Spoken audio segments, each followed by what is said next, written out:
Ele é um garoto perdedor, mas começa a morar junto com a garota tímida. Eu sou o tio Rock. Deixe seu like e bora! Tudo começa com Rory Kyoko, a garota mais popular do colégio, daquele tipo que sempre está cercada por gente e atrai olhares sem precisar fazer esforço algum. Logo em seguida, entra em cena Zikawa, um colega de turma que convida Kyoko e suas amigas para um show. Mas ela já corta o assunto e diz de cara que não vai. No meio da conversa, alguma coisa acaba caindo do bolso dela. Quem recolhe é Miyamura, um aluno conhecido por sua fama peculiar. A maioria diz que ele é o típico esquisitão fissurado em mangás e apaixonado por personagens 2D. Um amigo loiro da Rory comenta que ele é bem excêntrico, e até hoje ninguém sabe ao certo se ele tem amigos ou vive apenas no seu próprio mundo. Na cena seguinte, vemos que Rory cuida do seu irmãozinho, Sota, já que a mãe está sempre sobrecarregada no trabalho, até mesmo nos fins de semana. Além disso, é Rory quem se responsabiliza por todas as tarefas da casa. Acontece que nesse mesmo dia, Sota se machuca na rua, e adivinha quem o leva de volta? Justamente Miyamura. Ela nem tinha percebido o que havia acontecido, mas assim que vê o menino com ele, agradece por ter sido tão prestativo. Aproveita e convida Miyamura para entrar e descansar um pouco, até porque ele é bem simpático. Dentro da casa, Miyamura explica que só tropeçou porque se assustou com um cachorro. Rory agradece novamente e, no meio do papo, ele comenta que ela deve ter uma rotina puxada cuidando da casa e do irmão. Isso faz Rory perguntar se ele a conhece da escola, já que até então ela não tinha reconhecido o garoto. Miyamura acha que ela está brincando, mas quando menciona que estudam na mesma turma, Rory fica em choque. Era ele, o mesmo garoto quieto e apagado do colégio. Quase inacreditável. No dia seguinte, Sota já estava sentindo falta do novo amigo. Então Rory, sem pensar muito, convida Miyamura para passar lá de novo e brincar com o irmão. Ele topa, mas fica surpreso com o jeito como Rory fala com ele como se fossem amigos de longa data, o que o deixa envergonhado, já que ele quase não tem experiência lidando com meninas. Rory percebe isso e brinca, dizendo que ele tem um sorriso simpático, e até dá umas dicas para ele deixar de ser tão retraído. Com o passar do tempo, Rory percebe que Miyamura realmente gosta de mangás, mas não é esse otaku exagerado que todos imaginavam. Por outro lado, Miyamura está cada vez mais fascinado pelo jeito da Rory em casa. Ele gosta dessa versão dela, que ninguém conhece na escola, e fica admirado com suas habilidades na cozinha e com a maturidade que ela demonstra ao cuidar de tudo sozinha. Como se fossem um casal, Rory pede para ele ficar mais um pouco. Sem querer, acaba chamando ele de idiota. Sota, já acostumado com a irmã, logo explica que quando ela chama alguém de idiota, geralmente vem uma sequência de xingamentos depois. Miyamura acha isso divertido. No outro dia, surge o aviso de que a próxima aula de educação física será na piscina. Ao ouvir isso, Miyamura corre para falar com Rory, pois há algo importante que vem escondendo de todos. Seu corpo está cheio de tatuagens. Ele fica totalmente nervoso, sem saber como vai lidar com a situação. Rory também se preocupa, pois sabe que, se ele for para a aula assim, todos vão ver. E aquilo não é algo simples de explicar. Ninguém nunca tinha reparado antes que ele estava coberto de desenhos. Para piorar, o calor só aumenta, e o uso do uniforme de mangas longas que Miyamura insiste em manter começa a parecer suspeito. Enquanto isso, Yuki e Izukawa aparecem e ficam surpresos ao ver Rory e Miyamura conversando como se fossem íntimos. Izukawa logo desconfia da relação e pergunta se os dois estão namorando. Miyamura nega na hora e ainda afirma que isso jamais aconteceria porque eles são, bem, só amigos. Mas no fundo, ele mesmo começa a se perguntar se isso é realmente verdade. E como se já não bastasse, percebe que Izukawa também está afim da Rory. O amigo pede para ele guardar segredo, e como se a situação já não estivesse complicada o suficiente, Izukawa também questiona por que Miyamura insiste em usar roupas de frio em pleno verão. Em resposta, Miyamura propõe contar um segredo se Izukawa prometer ficar de boca fechada, especialmente com os professores. Quando ele concorda, Miyamura mostra o que está escondendo. Na hora, Izukawa fica em choque ao ver todas as tatuagens. Ele tenta entender e até se pergunta se Miyamura é fã de algum cantor de rap. Aproveitando o clima de confiança, Izukawa pergunta como ele e Rory ficaram tão próximos, já que até pouco tempo atrás mal se falavam. Miyamura, tímido, diz que Rory o vê apenas como amigo e está sendo gentil, mas Izukawa acha que tem mais aí. Ao chegar em casa, Rory vai direto tirar satisfação com Miyamura. Quer saber por que ele disse que os dois não dariam certo como casal. Encurralado, Miyamura admite que acha estranho, sente que não combina com ela e tem medo de prejudicar sua reputação se forem vistos juntos. Mas Rory não quer nem saber, manda ele calar a boca e, quase ameaçando, diz que se ele sumir, quem vai acordá-la quando perder a hora? Quem vai assistir filmes com ela? Quem vai roubar um pedaço da comida dela? E no fim das contas, quem vai amá-la? Para finalizar, Rory ainda revela que recusou a confissão de Izukawa sem pensar duas vezes. No dia seguinte, Izukawa pede desculpas a Miyamura por ter falado demais, mas ele responde que está tudo bem, só que da próxima vez seria melhor ficar em silêncio. No caminho de volta para casa, Kyoko e Miyamura passam pelo mercado. Durante as compras, Rory vê um pôster de anime e, sem perceber, começa a cantar o tema de abertura ali mesmo. Depois de alguns segundos, se dá conta e fica morrendo de vergonha, mas Miyamura elogia sua voz. Ela tenta disfarçar dizendo que lembrava da música porque era um anime que o Sota adorava. claramente uma otaku camuflada. Ao chegarem em casa, uma surpresa. A mãe da Rory está lá. Sota, empolgado, começa a contar tudo de bom que Miyamura fez. A mãe fica curiosa e diz que adoraria conhecê-lo. É então que Rory percebe um detalhe curioso. Depois de passar tanto tempo com Miyamura, ela ainda não sabe o nome completo dele. No dia seguinte, na escola, Rory até pensa em perguntar o nome completo dele na cara dura, mas acaba travando. Em vez disso, começa a inventar estratégias mirabolantes para descobrir sem levantar suspeita, como esperar alguém chamar o garoto pelo nome verdadeiro, sem ela ter que perguntar diretamente. A chance perfeita surge logo no dia seguinte, quando não tem aula e Miyamura vai até a casa dela conhecer a mãe. Afinal, é claro que a mãe dela perguntaria o nome dele. Ela só precisava prestar atenção na resposta e gravar na mente. Quando ele chega, traz um presente e se mostra super educado. A mãe dela, apressada, agradece por ele ser tão gentil com seus filhos e sai correndo pro trabalho, atrasada como sempre. Quando Rory volta do supermercado, descobre que a mãe já tinha ido embora e fica indignada porque seu plano foi por água abaixo. Reclama dizendo que nunca consegue fazer nada direito e, para piorar, percebe que a mãe só a mandou ao mercado para deixá-los sozinhos. Rory pede a Miyamura que diga seu nome completo e fica revoltada ao saber que ele contou tranquilamente para a mãe dela, sem mistério algum. Ele acha tudo muito estranho e ainda comenta que ela estava agindo de um jeito bizarro nos últimos dias. No fim das contas, Miyamura resolve encerrar o assunto e escreve o nome dele num papel. Entrega para Rory, que guarda como se fosse um tesouro de valor inestimável. Mas Miyamura insiste que ela tem que falar o nome dele em voz alta. Rory, um pouco sem graça, repete, o que a deixa desconfortável. Então dá um tapinha nele e pergunta se ele sabe o sobrenome dela. Sem pensar duas vezes, Miyamura responde, Kyoko. Isso desarma completamente Rory, que percebe que ele sempre soube, e que só ela estava fazendo esse teatro todo. Como integrante do conselho estudantil, Rory tem várias responsabilidades e frequentemente cobre os novatos que não sabem fazer as tarefas direito.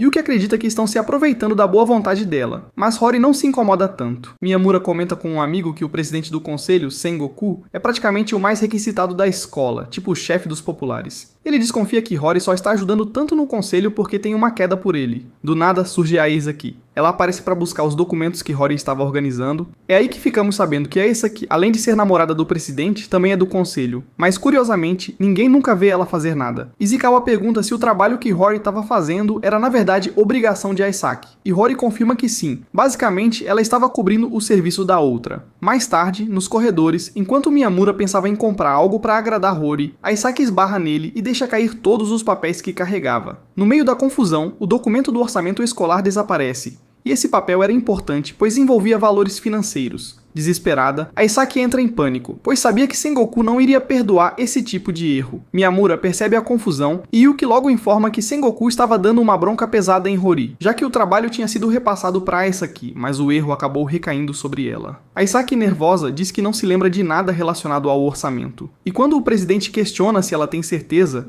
ela, exausta, simplesmente não consegue responder com firmeza. No fim, Rory é obrigada a pedir desculpas publicamente, como se fosse a única responsável. Mas quem assistia de fora sabia que ela não tinha culpa nenhuma. De repente, Miyamura dá um passo à frente num estilo quase cinematográfico. Tira os óculos, larga a mochila com pose e se posiciona diante de todos. Ele se aproxima do presidente e puxa a gravata dele com firmeza. O clima fica tenso por alguns segundos, até que Miyamura diz que só estava ajeitando a gravata do cara. Em seguida, revela o livro de orçamento perdido e explica que tudo foi culpa de Isaki, no corredor.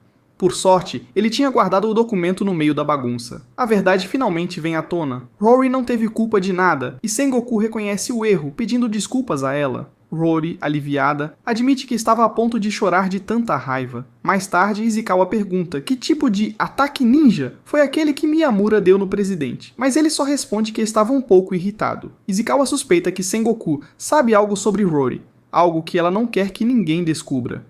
Então questiona como ela consegue dar conta de tudo no conselho sem reclamar. Miyamura explica que eles são amigos de longa data. Na verdade, se conhecem desde crianças. Rory até lembra que, antigamente, tratava Sengoku como se fosse um mascote. Mas deixando isso de lado, algo importante se aproxima. O aniversário da Rory. A data cai bem nas férias de verão e Izukawa está perdido sobre que presente comprar. Ele ainda tem medo de ser rejeitado de novo, como quando a convidou para sair.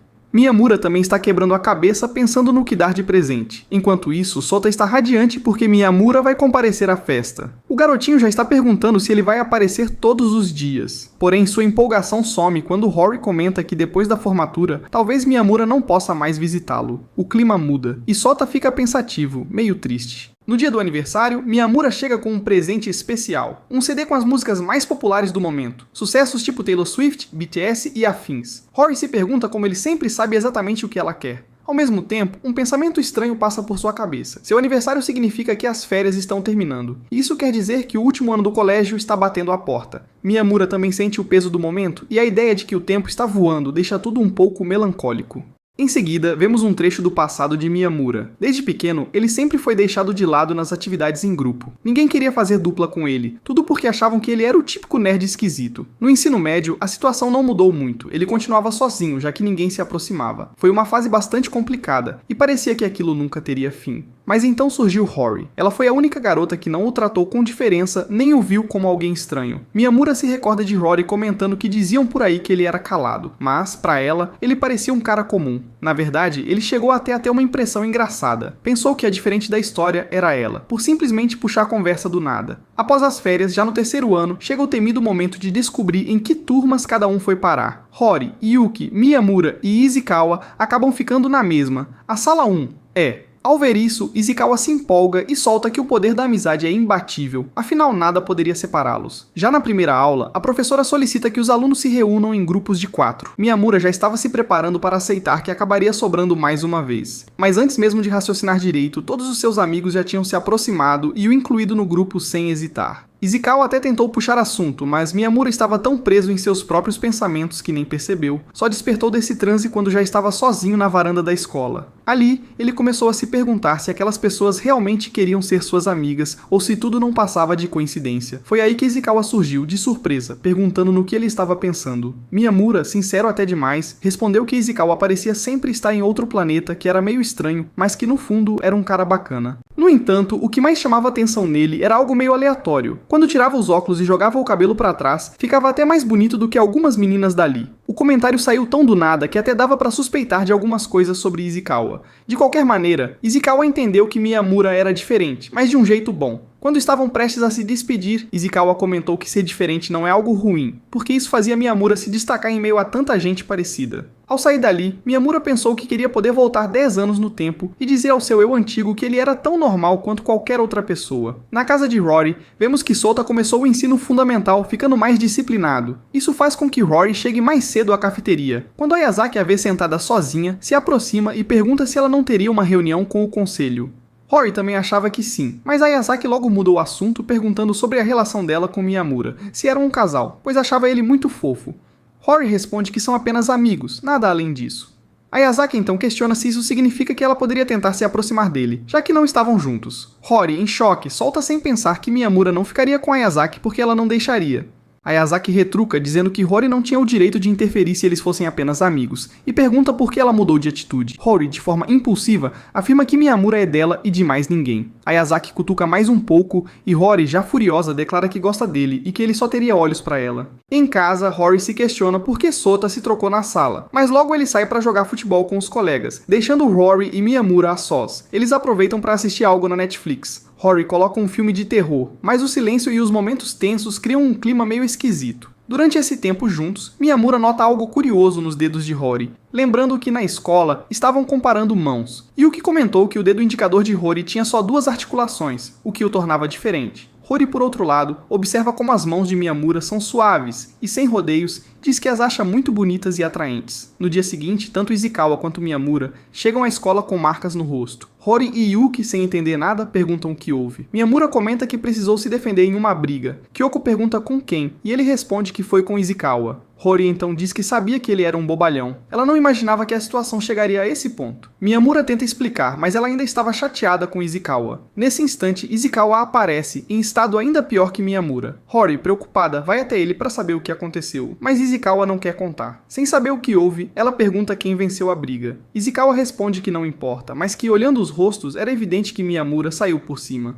Tudo começou quando Izukawa disse a Miyamura que Hori estava apaixonada por ele. Mas Miyamura, teimoso, insistiu que ela o via apenas como amigo. Izukawa, impaciente, provocou, perguntando se ele iria ignorar aquilo ou fazer algo a respeito. Miyamura continuou negando, dizendo que não sabia o que Hori sentia porque nunca tinha perguntado. Cansado da mesma desculpa, Izukawa perdeu a paciência e partiu para cima, desferindo um soco em Miyamura. Como bons amigos que são, acabaram se engalfinhando. Depois, Miyamura explicou que foi por autodefesa, mas Izukawa rebateu, dizendo que foi uma surra desnecessária. Ele ainda perguntou se Miyamura fez aquilo por medo, mas Miyamura, com firmeza, disse que Izukawa mereceu cada soco. Izukawa ficou se sentindo culpado, achando que tudo aquilo foi culpa dele. Rory aconselhou que ele simplesmente pedisse desculpas. Quando Rory conversa com Yuki sobre o assunto, Yuki comenta que Miyamura disse que a culpa foi dele. Rory rebate dizendo que Izukawa falou o contrário, afirmando que foi ele quem começou a confusão. Mesmo assim, Rory fica se perguntando o motivo da briga. Yuki sabe que foi por causa dela, mas prometeu guardar segredo, então solta uma risada suspeita, enquanto Rory acha curioso que os dois tenham brigado como dois trogloditas. Mais tarde, Izukawa estava caminhando pelo pátio quando vários papéis voaram de uma janela. Ao erguer o olhar, viu Sakura, que pediu desculpas na hora. Ao devolver os papéis, ele comentou que parecia que ela fazia muito trabalho sozinha. Sakura explicou que, na verdade, todos do conselho colaboravam. Izukawa elogiou o esforço dela, e Sakura perguntou se ele estava falando sério. Ele então se ofereceu para ajudar com alguma tarefa. Mais tarde, Miyamura e Ishikawa recebem um chamado para ir ao conselho e Rory e Yuki resolvem acompanhá-los. No entanto, Rory e Miyamura precisam ir até outra sala buscar bebidas geladas. Aproveitando a ausência deles, Ayazaki pergunta a Izukawa se os dois estão namorando, insinuando que ele ficaria melhor com Rory. Izukawa, irritado, grita perguntando se parece que estão juntos e Yuki pede que Ayazaki não provoque, já que Izukawa já perdeu toda a esperança disso acontecer. Nesse momento, Sakura questiona Sengoku se Ishikawa está apaixonado por Rory. Sengoku não tem certeza, mas acredita que sim, comentando que se Izukawa quer ficar com Rory, é porque ainda não a conhece de verdade. Ele diz isso lembrando de situações complicadas com ela. Como Rory e Miyamura demoravam para voltar, Ayazaki insinua que talvez houvesse um motivo especial. Izukawa, claramente mexido pelo amor não correspondido, começa a imaginar coisas, mas Ayazaki logo afirma que provavelmente não é nada demais. Quando Rory e Miyamura finalmente retornam com as bebidas, Ishikawa sorri como se tivessem cumprido a missão mais importante do dia. De repente, Miyamura se sente culpado e apressa-se em pedir desculpas, dizendo que tudo aconteceu por causa de Rory. Ele tenta explicar que não havia nada errado, mas Izukawa entende mal e se afasta, como se tivesse descoberto um grande segredo. Rory tenta esclarecer, dizendo que Miyamura apenas derrubou a bebida de Ishikawa sem querer. Mas Izukawa, cobrindo os ouvidos, perdido em seus próprios pensamentos, se recusa a escutar. Sengoku, sério, comenta que se estivesse no lugar de Izukawa, iria atrás do responsável para resolver a questão, pois não é justo que tenha agido sem pensar. Ezaki concorda, dizendo que isso sim seria a atitude de um homem de verdade. Yuki, sem se impressionar, diz que estão exagerando e que foi apenas um acidente. Mais tarde, já mais calmos, Rory, curiosa, pede a Miyamura que mostre suas tatuagens. Sem hesitar, ele começa a tirar a camisa, revelando os desenhos pelo corpo. Rory fica surpresa e um pouco nervosa, perguntando por que ele não pensa duas vezes antes de fazer isso. Ela acha estranho ele não sentir vergonha. Miyamura responde que não vê problema em tirar a camisa na frente de outros, o que a deixa ainda mais intrigada. Com tranquilidade, ele acrescenta que não se importava de mostrar as tatuagens para Rory, já que ela já as tinha visto. Ainda desconfiada, Rory insiste e pergunta se faria o mesmo com Izukawa. Miyamura, sem dar importância, diz que também não teria problema, pois Izukawa já conhecia seus desenhos. Curiosa, Rory questiona por que ele não se sente desconfortável com nada enquanto ela fica vermelha por qualquer coisa. Miyamura diz que ela está enganada, pois também sente vergonha. Vendo que Rory não largava o assunto, ele conta que encontrou um antigo amigo da escola, Shindo, que perguntou sem rodeios se ele estava namorando Rory. Na hora, Miyamura, sem pensar, respondeu que talvez. Depois explicou que não achou necessário contar antes, mas que ficou nervoso por ter dito aquilo. Para acalmá-la, garantiu que falaria com Shindo para esclarecer que não eram um casal. Rory, tentando não se importar, disse que não precisava se preocupar com isso. Miyamura continuou dizendo que Shindo havia mandado uma mensagem bem direta. Em seguida, anexou uma foto de sua namorada e comentou que os quatro deveriam sair juntos. Isso realmente deixou Miyamura desconfortável. Ori, curiosa, quis ver a imagem, mas ele disse que já tinha apagado. Com um friozinho no estômago, Ori comentou que nunca o tinha visto tão ansioso. Miyamura, tentando disfarçar, respondeu que Shindo era exagerado demais e isso o irritava. Enquanto andava pela rua, Miyamura encontrou Ishava. Eles seguiram conversando e foi então que Miyamura descobriu que Shindo estava trocando mensagens com a própria namorada. De repente, Miyamura se exaltou e avançou para acertar um soco em Shindo, que apenas riu e disse que, por serem amigos de infância, Miyamura deveria ao menos apresentá-lo a Rory. Com frieza, Miyamura os apresentou de modo distante, ainda soltando que Shindo havia repetido 1 ano por ser cabeça dura. Shindo tentou se explicar, dizendo que isso aconteceu porque a escola Ayazaka era voltada para alunos brilhantes e que teria preferido estar na Katajiri. Miyamura não conseguiu evitar lembrar da primeira vez que conheceu Shindo, anos atrás, quando ele o ajudou a recolher cadernos caídos no pátio. Como esperado, os colegas de Shindo logo começaram a provocar Miyamura, chamando-o de entediante e solitário. Porém, Shindo não se deixou levar e rebateu, dizendo que estavam apenas com inveja por acharem que ele os estava deixando de lado. Shindo jamais abandonou Miyamura, e isso sempre encheu Miyamura de orgulho. Ainda assim, para ele, isso não bastava. Pensava que Shindo havia mudado desde a infância e que agora, Rory ocupava o espaço que Shindo tivera em sua vida durante o colegial. O tempo passou, e como se a vida não fosse complicada o suficiente, Rory adoeceu. Sota, com seu jeito cativante, pediu que ela descansasse e não fosse visitar Jesus. Rory notou o quanto o irmão havia amadurecido e lembrou-se de como sua mãe raramente estava presente quando mais precisava. Não por ser uma mãe ruim, mas porque, como solteira, trabalhava sem parar para sustentá-los. Rory aprendeu a cuidar de si mesma, mas não conseguia evitar a sensação de que agora tinha Miyamura ao seu lado. Sota contou a Miyamura que Rory estava muito mal, e isso o fez correr para vê-la. Depois de conversarem por um tempo, Miyamura se levantou para ir embora, mas Rory, carente de companhia, pulou da cama e perguntou para onde ele achava que estava indo. Ela desejava alguém ao lado nos momentos mais difíceis, e Miyamura entendeu imediatamente, prometendo ficar até que ela não precisasse mais ou pedisse que fosse embora. Enquanto Rory dormia, Miyamura acabou confessando em voz baixa tudo o que sentia, sem imaginar que ela estava acordada. Nos dias seguintes, Rory não sabia como encarar Miyamura depois daquela confissão, então fingiu continuar doente para evitar a escola. Tinha receio até de lhe mandar uma simples mensagem. Mais tarde, Sota, voltando da escola, viu Miyamura andando com outra garota em uniforme diferente, o que mostrava que era de outra escola. Ao contar isso para Rory, ela entrou em crise e começou a se perguntar se Miyamura a estava enganando, mesmo sabendo que tecnicamente nem eram um casal. O ciúme a corroía, e ao ouvir que a garota segurou o braço de Miyamura, deixou cair o sorvete que estava tomando. Pensou em mandar uma mensagem exigindo explicações, mas desistiu. Na escola, Rory encontrou Izukawa, mas decidiu ignorar Miyamura, sentando-se distante dele. Sem entender nada, Miyamura descobriu por Izukawa que ela estava o evitando. Sem mais como fugir, Rory disse que sabia de tudo. Miyamura questionou se ela estava acordada quando ele se declarou, revelando que tinha falado de propósito, já imaginando que ela o ouvia. Sem conseguir segurar, Rory perguntou sobre a garota que o havia abraçado. Miyamura explicou que era a namorada de Shindo, chamada Shika, e que só a ajudou porque ela havia torcido o tornozelo e caído sobre Shindo. Em vez de se acalmar, Rory ficou ainda mais irritada ao ouvir o nome Shika repetidamente e acabou atirando seus livros num ataque de ciúmes. Em casa, Rory refletiu sobre o exagero que tinha cometido, percebendo que havia tido uma crise de ciúme.